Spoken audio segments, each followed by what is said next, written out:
মা, তুমি এখানে চা বেচতেছো? তুমি আমারে আর কত কষ্ট দিচ্ছ। আমার বউ আমারে বললো চা বিক্রি করতেছ। আমি এই কথা শোনার পরে নিজেরা সামনে রাখতে পারি। আমি এই জন্য তোমাকে নিতে আসছি। আমি থাকতে তুমি এত কেন কষ্ট করো? ভিক্ষা করো, চা বিক্রি করো, এত কষ্ট দরকার কি তোমার? আমি না তোমার সন্তান? তুমি না আমার জন্ম দিছ? তাহলে এত কষ্ট কেন করো আম্মা?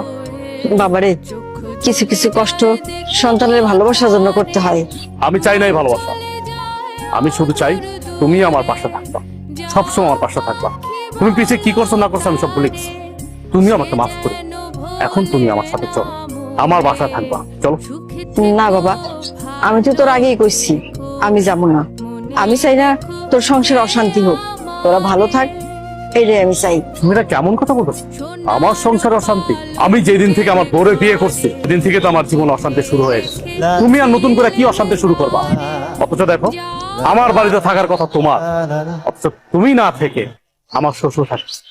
শ্বশুর থাকতেছে নন স্টপ, দিনের পরে দিন, রাতের পরে রাত, ভালো মন্দ খাইতেছে, ঘুমাইতেছে, ফিরতেছে।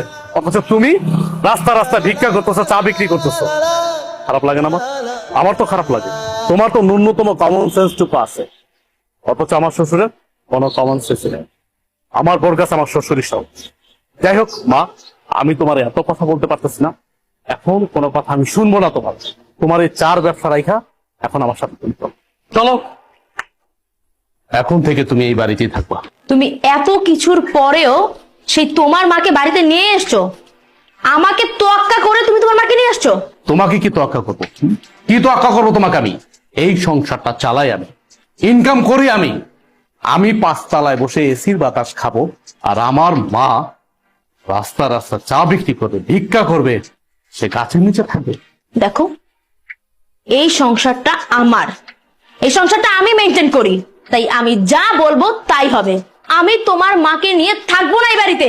কে কার সাথে থাকবে বা না থাকবে এটা একান্তই ডিসাইড করব আমি। তুমি ডিসাইড করার কে? কে তুমি? কে তুমি বলো? আমি কে মানে? আমি তোমার বউ। এই বাড়িটা আমার, আর এই সংসারটাও আমার। এই সংসারের সব দায়িত্ব আমি পালন করি, তুমি তো তেমন কিছুই করো না। সো আমি এই সংসারে যে ডিসিশন দিব সেটাই ফাইনাল। আর তোমার মা তোমার ছোট ভাই ঘরে টিকতে পারেনি, আমার ঘরে কেন টিকবে? হ্যাঁ, তোমার কি মনে হয় যে উনি অত ভালো একটা মেয়ের সাথে টিকতে পারলো না, আমার সাথে টিকতে পারবে? কখনোই না।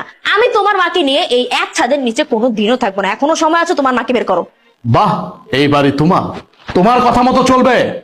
এই বাড়ি আমার, আমি আমার টাকায় কিনেছি, পরিশ্রমের টাকা দিয়ে কিনেছি। আর চাকরিটা করতেছি পরিশ্রম করে, কিন্তু চাকরি করে টাকা উপার্জন করি। হ্যাঁ মানলাম, তোমার বাবা আমাকে চাকরি দিয়েছে, সে অনেক সহযোগিতা করছে।